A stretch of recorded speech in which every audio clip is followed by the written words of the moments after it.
دعوت الی الله کې څو خبرې ځان سره مراد کې اول دعوت الی الله دې ته ویل کېږي چې الدعوت الی توحید الله عز وجل د ټولو نه مخکې اساسي بنیادی لویه خبره بدای چې موږ دا ټول انسانان د رب العالمین توحید ته څنګه دعوت کړو هغه څنګه وغواړو اې دې وجه دا سورې یوسف کې الله عز وجل په دې باندې تشریح کړی دا چې اکثر خلک ایمان نه راوړي الا وهم مشرکون مگر هغه مشرکان دي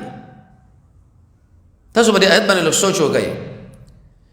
قرآن کې رب العالمین د څه ویل دي چې د انسانانو جنډه د ایمان اوچته کړې ده داود ایمان اوچته کړې ده چې موږ مؤمنان یو او موږ ایماندار یو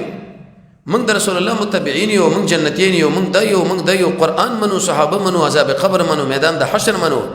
الا وهم مشرکون محمد رسول الله فرمای الله عز وجل فرمایي چې د دې عقیدې سره سره مشرک دي څومره خطرناک آیات دی او ګران آیات دی نو دعوت الى الله الى التوحید اول توحید پیژنئ دویم دغه اقسام پیژنئ او دریم د توحید څخه پیدا او پیژنئ نو کله مجدا پیدا او پیژندل او به زموږ د ملګرو په دماغو کې مو بده ځلونو کې دغه عقیده وردن نه کړه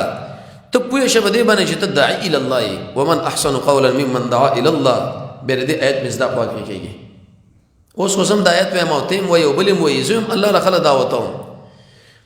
مشرکین وایي چې موږ هم الله ته دعوتو اهل بدع وایي چې موږ هم دعوتو تصوف والا وایي چې موږ هم دعوتو بل سړی وایي چې موږ هم دعوتو دعوت الى الله د قران نزد کوي دعوت الى الله د محمد رسول الله نزد کوي دعوت الى الله د صحابه نزد کوي